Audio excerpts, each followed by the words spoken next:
She didn't fall in love with him despite the distance he kept. She fell in love with him because of it.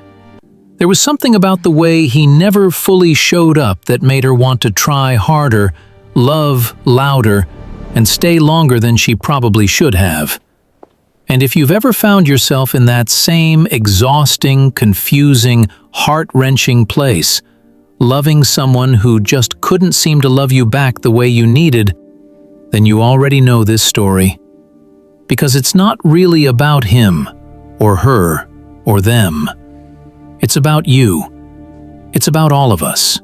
The truth is, falling in love with someone emotionally unavailable rarely feels like a mistake in the beginning. It feels like a challenge. It feels like depth.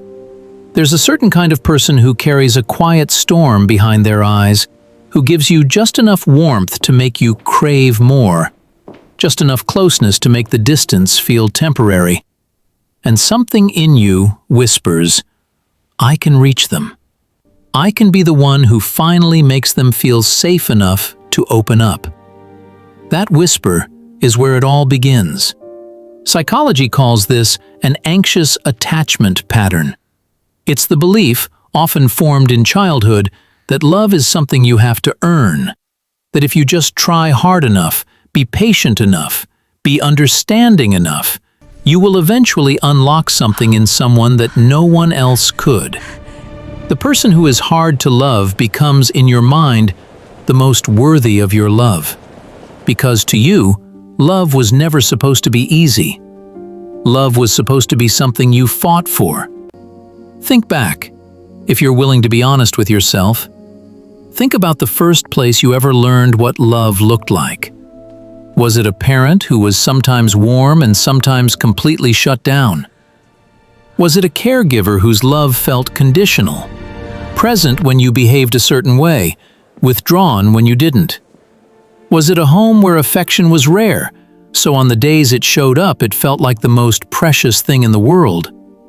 If any of that sounds familiar, then it's very likely that your nervous system learned early on that love and uncertainty go hand in hand.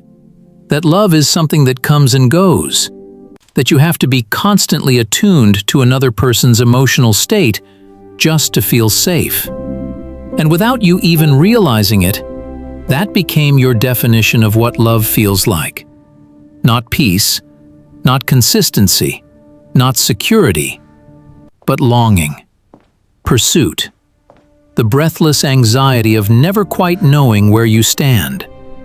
So when you meet someone stable, someone who is clear about their feelings, someone who shows up without making you wonder, it doesn't feel like love. It feels boring. It feels too easy. Something in you doesn't trust it, because it doesn't match the emotional fingerprint of love that was pressed into you when you were young and didn't know any better. But then you meet them, the one who keeps you guessing, the one who pulls you close and then creates distance without explanation, the one who says all the right things in the right moments but disappears just when you start to feel secure. And your nervous system lights up, not with joy exactly, but with familiarity.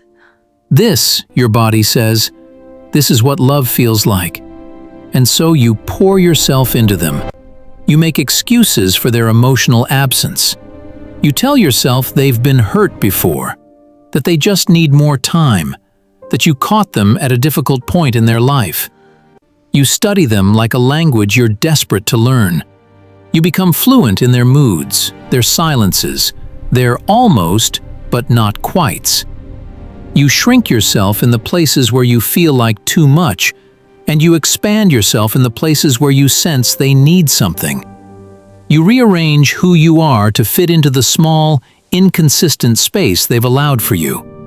And somewhere in that rearranging, you lose track of an important question. Not, why won't they love me, but why am I so willing to accept so little? Here's what nobody tells you about loving someone who can't love you back. The pain isn't just about them. The pain is the mirror. Because the real question underneath all of it is whether you believe you deserve consistent, whole, present love. Whether you believe you are worthy of someone who doesn't make you feel like a burden for needing reassurance. Whether you believe love can exist without the ache of uncertainty. Many people deep down don't believe that. Not because they're broken, but because they were never shown it. And so they recreate what they know, in relationship after relationship, hoping that this time the ending will be different. Hoping that this time they'll finally be enough to make someone choose them fully.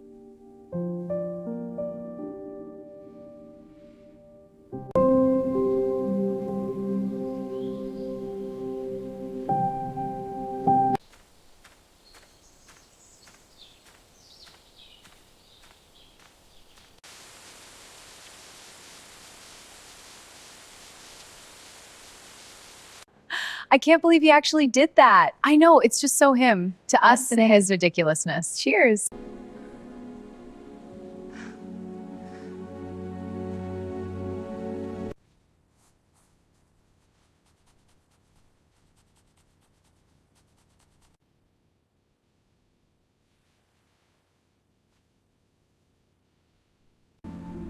It's beautiful out here. It is, just like you. Flatterer.